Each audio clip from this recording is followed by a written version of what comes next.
জেলা পরিষদের নির্বাচিত সদস্যরা একে একে আমাদের নির্বাচিত 17 জন সদস্যদের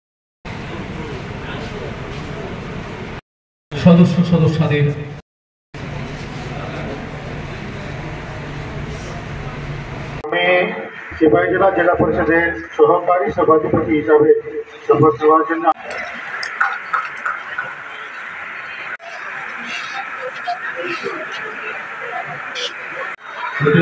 এবং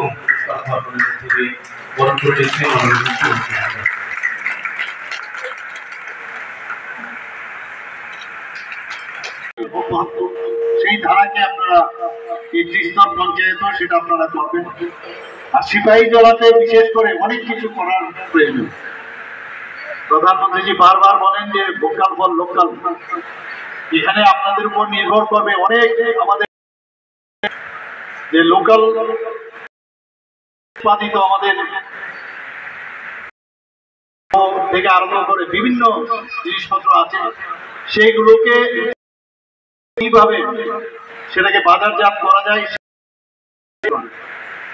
মানুষের এসটি সার্টিফিকেটে হোক বিভিন্ন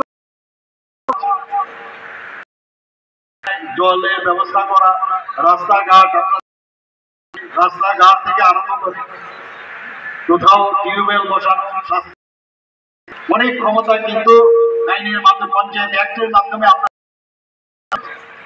খালি মানে এর জন্য বলছে ডিসেন্ট্রালাইজ আপনাদের হাতে আছে, আপনি কিভাবে ইউজ করেন সেটা খুব।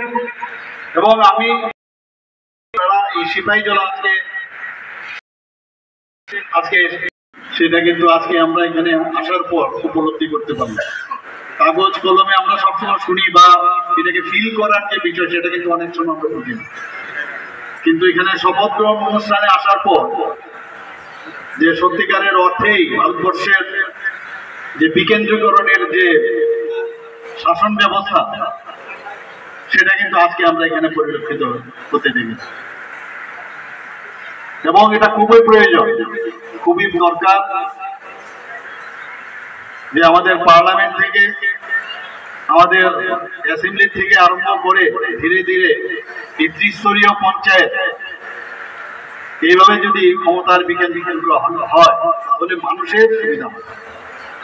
মাননীয় প্রধানমন্ত্রী এই বিষয়ে অত্যন্ত উনি গুরুত্ব দেন এবং সেইভাবেই কিন্তু উনি কাজ করে থাকেন। বিভিন্ন পরিকল্পনা যোজনা সবকিছুই হয়, কেন্দ্রেও হয়, আমাদের সরকার আমরা করে থাকি, তার সেটা কিন্তু পঞ্চায়েতের মাধ্যমে ছিল। গ্রামাঞ্চলের সবাই জানি ভারতবর্ষের 75% চলে থাকে, যদি শক্তিশালী হয় রাজ্য উন্নতি আর কোন মানে দ্বিধাগ্রস্ত পঞ্চায়েত কমিটি সমিতি আমাদের জেলা পরিষদ খুব প্রয়োজন। মানুষের আপনারা আমরা সবাই নির্বাচিত, এই সুযোগ কিন্তু আসে না, অর্থাৎ কারণে ঈশ্বরের কারণে আপনাদের জায়গায় আজকে বসে আমি দেখলাম এখানে আপনারা সবাই করছেন, এটা শপথ প্রতি আমি আমাদের যে সেই শপথ সেখানেও একই কথা যে সব সময় প্রতিটা এবং এই দেশের জন্য